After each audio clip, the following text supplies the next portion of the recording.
Fatos e versões. O que vai impactar na sua vida agora no Café com Política. Que hoje conversa com o deputado federal Zé Vitor, do PL, eleito nessa semana presidente da Comissão de Saúde da Câmara dos Deputados. Olá, deputado. Primeiro, parabéns pela escolha. Obrigado por nos atender aqui na Super. Muito bom dia. Bom dia. Obrigado. Feliz por contar com a confiança dos colegas na Câmara e vamos mais essa missão aí agora de presidir a Comissão de Saúde nesse ano de 2023. Deputado, para começar aqui a nossa conversa, eu queria entender do ponto de vista prático. O senhor está assumindo uma comissão que é muito visada por todo mundo no país. Afinal de contas, a gente está tratando de algo que tem ressonância e encontra a população no trabalho do parlamentar e na percepção das pessoas daquilo que é efetivo do poder público. O que tem de represado nesse momento na Comissão de Saúde que precisa ser colocado para ser aprovado, considerando a pandemia de Covid-19 e o seu momento mais crítico que a gente teve nos últimos anos? Bom, é bem isso que você disse. É um assunto que interessa ao Brasil, né? Nós temos hoje 878 proposições em análise na Comissão de Saúde e acredito que há vários pontos que nós temos que tratar como prioridade. Desde as campanhas de imunização, passando aí por um diagnóstico real sobre a nossa necessidade de exames e cirurgias, mas passando até por questões por vezes esquecidas, como o fornecimento de leitos especiais, de medicamentos de alto custo, também do fortalecimento do programa de farmácia popular, mas acima de tudo, nós temos que tratar da questão de financiamentos e investimentos. Hoje, o recurso que popularmente conhecido como a tabela SUS, que é aquele recurso repassado, pago pelos procedimentos de saúde com recursos do SUS, hoje ele está extremamente defasado, o que tem desmotivado e colocado numa situação difícil as unidades de saúde parceiras do sistema de saúde, as santas casas, os hospitais, as clínicas, os laboratórios.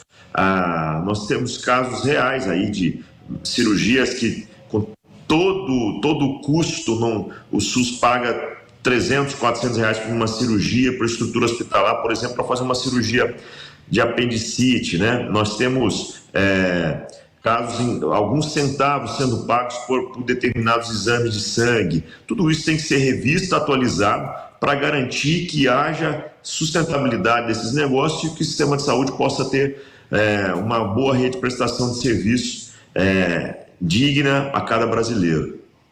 Ô, deputado, quando a gente fala em saúde, é claro que está entre aí os 3 pilares básicos, né, da população, que todo mundo sempre fala: segurança, saúde e educação. A gente passou por uma pandemia onde o sistema de saúde colapsado foi responsável muitas vezes, inclusive, por mortes, pessoas que não conseguiam sequer ter atendimento.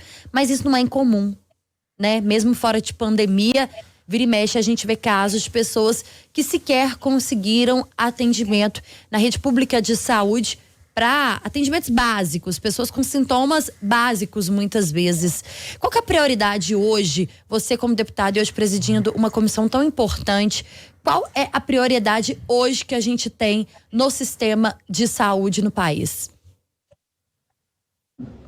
Bom, a prioridade é cuidar das pessoas, né? Garantir que haja um atendimento digno, garantir que haja unidades de saúde, portas abertas, com equipes estruturadas, que haja financiamento para que a gente possa, sobretudo nesse pós-pandemia, garantir o fim da fila de exames e cirurgias, garantir também que os programas de prevenção sejam retomados e fortalecidos, porque a pandemia nos impediu que isso acontecesse. Também os programas que envolvem todo o diagnóstico, sobretudo os exames, os trabalhos ambulatoriais e, claro, completando com o tratamento. É uma grande rede que precisa ser fortalecida e redesenhada. O mundo todo se virou de cabeça para baixo diante dessa pandemia e, além das consequências da pandemia, das sequelas que ela deixou fisicamente nas pessoas, há também sequelas no sistema de saúde brasileiro, que foi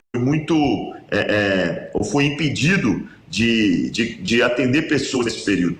Por muitas vezes a gente vai encontrar pessoas que tiveram consultas ou exames remarcados ou negados porque Não havia, me perdoa aqui, acho que teve uma falha, né? Sim, Já agora voltamos a estamos ouvir o senhor, deputado. Ok. Que no período de pandemia tiveram seus procedimentos inviabilizados. Então, de fato, nós precisamos de investimentos, nós precisamos de planejamento e garantir que haja, no período curto, uma retomada a todo vapor do sistema de saúde brasileiro. Olhando para o recurso disponível de orçamento do governo federal para 2023 e para a necessidade para a qual o senhor chamou a atenção de financiamento, como essa equação fecha? É possível fazer isso somente com os recursos que são oriundos do Poder Executivo ou, se é necessário, onde encontrar fontes de financiamentos novas, deputado?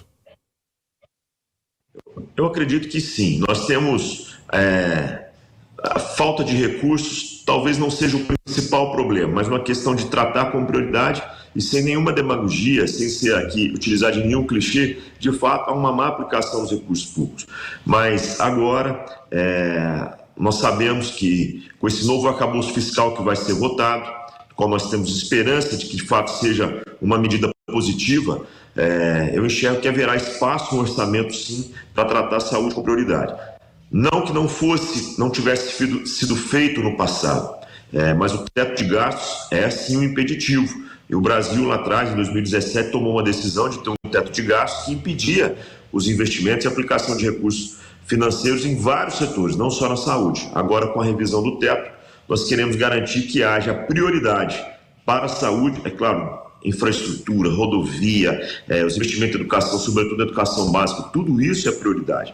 Mas saúde é uma questão essencial. Então, cuidar das pessoas de fato tem que ser prioridade. Eu espero que nessa revisão do arcabouço fiscal haja a possibilidade de garantirmos mais espaço no orçamento para a saúde. Não é algo difícil, é algo relativamente simples, é uma decisão de país que envolve, claro, também a decisão do governo, que precisa mostrar essa sensibilidade, e cabe a nós, no Congresso Nacional, garantir que haja, sim, espaço no orçamento e recursos garantidos para a saúde.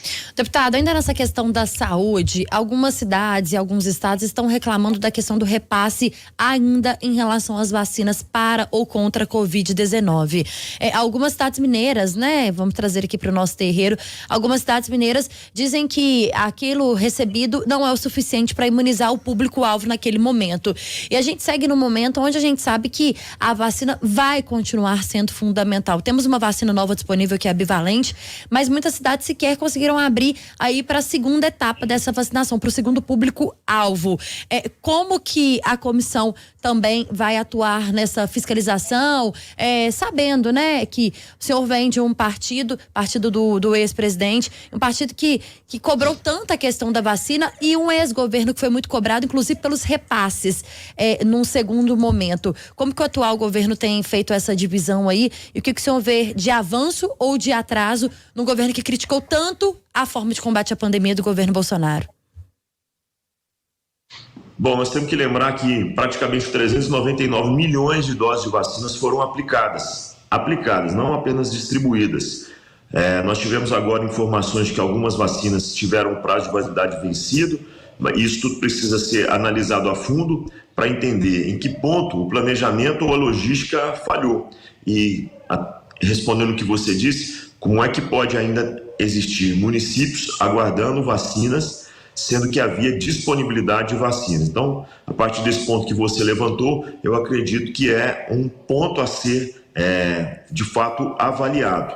Daqui para frente, nós temos desafios, e inclusive foi matéria de reportagem feita por alguns órgãos de imprensa, há diversos pontos, e não é essa a única causa, também a população tem demonstrado pouco interesse, parte da população pouco interesse em se imunizar, mas há também pontos a serem melhorados dentro das unidades de saúde.